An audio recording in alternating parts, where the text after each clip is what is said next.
नमस्ते गणपतये त्वमेव प्रत्यक्षं तत्त्वमसि त्वमेव केवलं कर्तासि त्वमेव केवलं धर्तासि त्वमेव केवलं हर्तासि त्वमेव सर्वं खल्विदं ब्रह्मासि त्वं साक्षादात्मासि नित्यं त्रितं वच्मि सत्यं वच्मि अवत्वं मा अवभक्तारम् अवश्रोतारम् अवदातारम् अवधातारम् अवानुचानम् अवशिष्यम् अवपश्चातात् अवं पुरस्तात् अवोत्तरात्तात् अवदक्षिणात्तात् अवचोर्ध्वात्तात् अवोदरात्तात् सर्वतो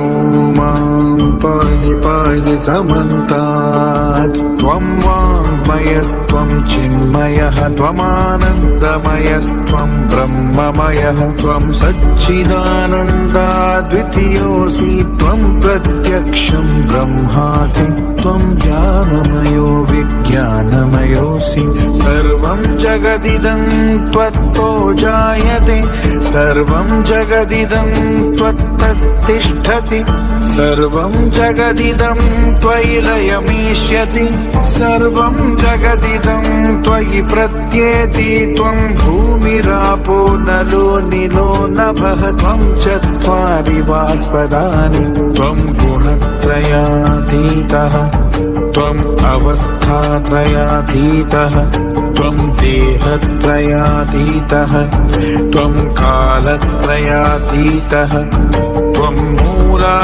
मूलाधारस्थितोऽसि नित्यं त्वं शक्तित्रयात्मकः त्वं योगिनो ध्यानन्ति नित्यं त्वं ब्रह्मा त्वं विष्णुस्त्वं रुद्रस्त्वम् इन्द्रस्त्वम् अग्निस्त्वं वायुस्त्वं सूर्यस्त्वं चन्द्रमास्त्वं ब्रह्मा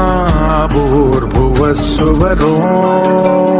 गणादीं पूर्वमुच्चार्य वर्णादींस्तदनन्तरम् अनुस्वारः परतरः अर्धेन्दुलसितं तारेण रुद्रम् एतत्त्वमनुस्वरूपम् गकारः पूर्वरूपम् अकारो मध्यमरूपम्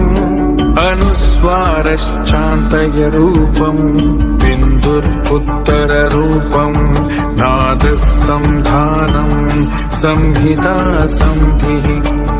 सैषा गणेश विद्या गणनायक